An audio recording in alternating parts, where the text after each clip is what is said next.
Assalamualaikum warahmatullahi wabarakatuh.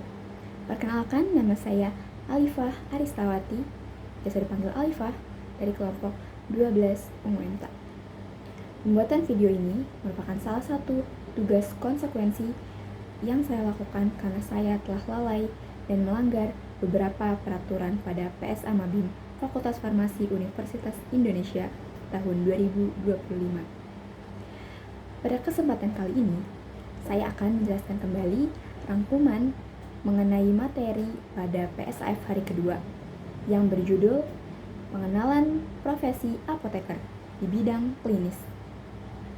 Nah, sebelumnya udah pada tahu belum nih profesi apoteker di bidang klinis itu apa? Jadi, profesi apoteker di bidang klinis merupakan pelayanan kesehatan secara langsung dan tanggung jawab kepada pasien untuk mencapai hasil dan meningkatkan mutu pasien. Selain itu, tentunya seorang apoteker memiliki tujuan yang harus dicapai. Ada 3 tujuan menjadi apoteker di bidang klinis.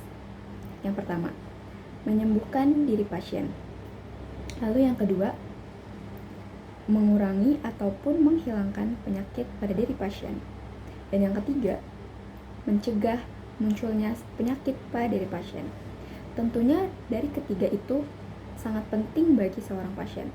Terlebih lagi, pernah dong mendengar kalimat sedia payung sebelum hujan. Maka dari itu, lebih baik mencegah penyakit daripada mengobatinya. Ada pula 3 kunci pada pelayanan kefarmasian. Yang pertama, mengidentifikasi masalah mengenai obat.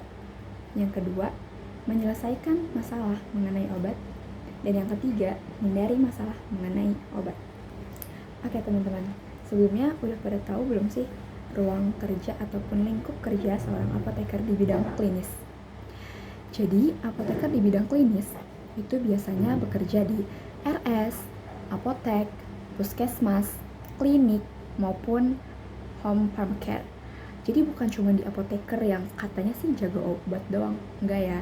Seorang apoteker di bidang klinis bisa bekerja di 4 aspek yang sudah saya sebutkan tadi. Sebagai seorang apoteker, tentunya harus memberikan pelayanan kepada masyarakat ataupun pasien.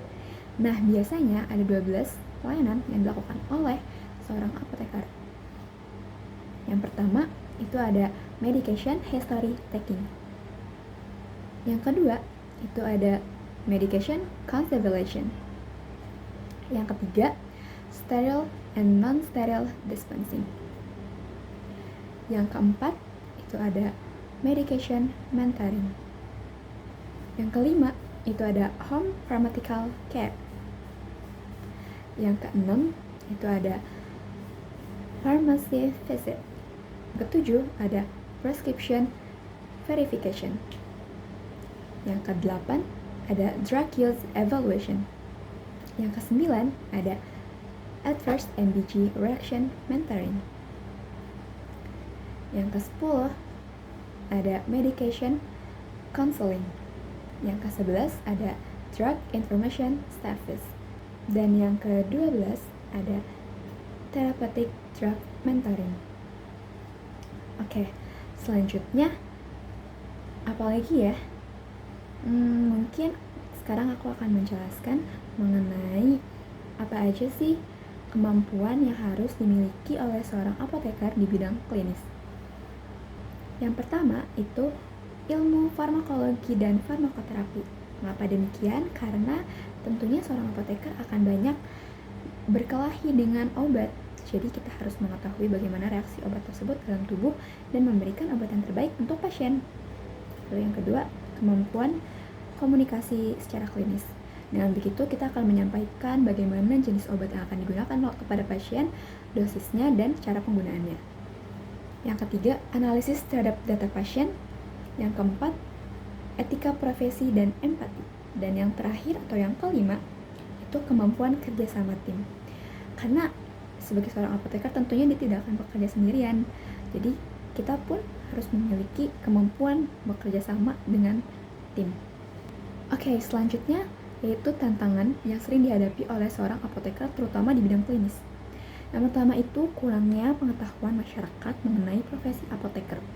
Biasanya masyarakat itu kalau dibilang, oh apoteker yang jaga apotek ya, padahal enggak sama sekali. Seorang apoteker di bidang klinis itu bisa bekerja di rumah sakit, klinik, lalu apotek, dan juga home care seperti yang sudah saya sebutkan sebelumnya. Lalu yang kedua, beban kerja dan juga tanggung jawab yang tinggi. Sebagai seorang apoteker tentunya kita memiliki beban kerja dan juga tanggung jawab yang tinggi. Mengapa demikian?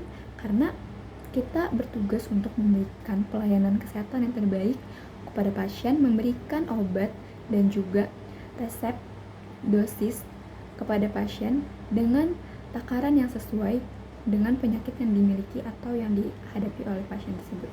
Karena jika kita salah sedikit saja, maka hal tersebut bisa berakibat fatal. Oke, mungkin itu saja rangkuman saya pada PSAF hari kedua dengan materi pengenalan profesi apoteker di bidang klinis. Sekian, terima kasih. Assalamualaikum warahmatullahi wabarakatuh.